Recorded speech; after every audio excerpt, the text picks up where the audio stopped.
Well, and in knowing your approach to the industry, I'm curious, as a healthcare software company, it seems like it's really difficult to sell to, whether it's providers, in this case for you, it's payers. It's really long sales cycles. All of it. And on top of that, you've spent a lot of time doing the brute force of collecting data to get to the point where you can actually put yourself in front of a lot of these payers. How have you managed that relationship with payers and these long sales cycles? I have yet to hear anyone say the secret sauce and solving this. It's I keep coming back to the same thing. Yeah. So Buddha says the universe is perfect. It's our perception that's flawed.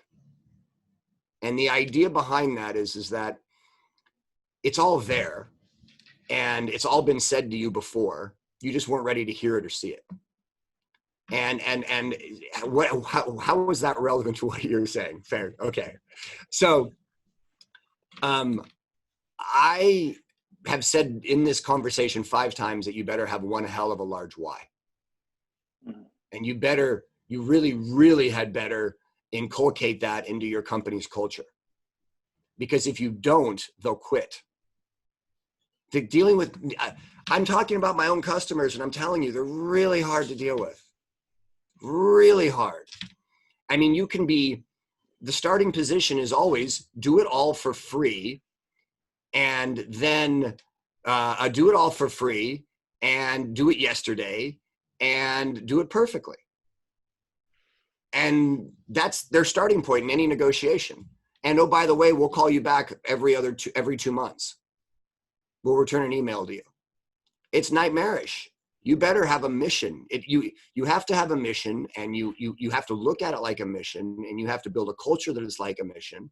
And then when you get in with one of these groups, you have to really execute with an incredible amount of ferocity. And then you got to really establish unimpeachable data and around why this is so valuable. And then once you've done that, the real senior execs start paying a lot of attention.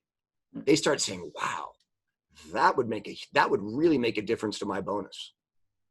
That would really make an impact if you can do that. And you say, well, no, I can do it.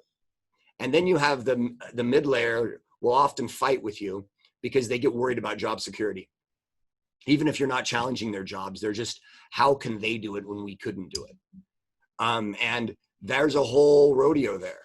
And it is difficult. And we're in the early innings still. You know, as an entrepreneur, you got to spend your life's energy somewhere. I'm choosing to spend it tackling a giant problem with the full force of my intellect to help people. And I believe that's more than the obstacles that we face. But it is nightmarish. No one's cracked it. This isn't B2C e-commerce in Indonesia. You know, this is not go-go days. It's not going to work that way. You know, people will try to ride on the back of that. They'll generate a lot of traffic. They'll get a lot of buzz. And then they'll just peter out. And there's dozens of digital health is littered with these examples because it just doesn't work that way. You have to get through the payers and the health systems. And if it's going to, it's like chewing through a 2x4. You just got to go and just keep going and stick with it. I mean, the last deal we closed was a 3.5-year sales cycle.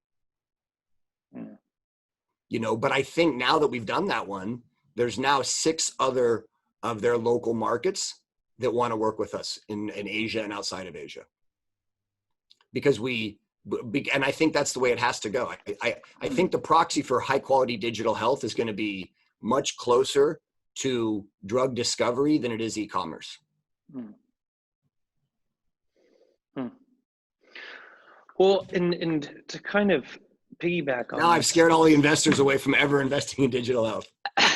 No, that's the important part about having this conversation is I think there's a lot of things that people don't quite understand unless they've gone through that process. And looking directly at, outside of the surface level website, a lot of people make assumptions about what business models might work, what's the right structure. But unless you, like yourself, have lived through that process and understand the intricacies of every single step of the way, it's hard to really fully encapsulate healthcare. And actually, the bigger reason why we do these events is because of the fact that for most investors, and I think it's not just investors, it's all stakeholders in the healthcare ecosystem, healthcare is tough because there's too many options.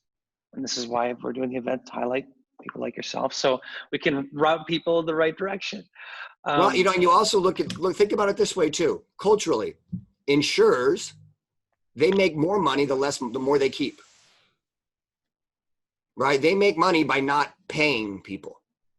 That is their competitive advantage. If I can pay less than the other person, then I win. Mm-hmm. So you come in as a vendor, that's their culture. Mm-hmm. Right? So I think it's very different than being a vendor to Google. Right.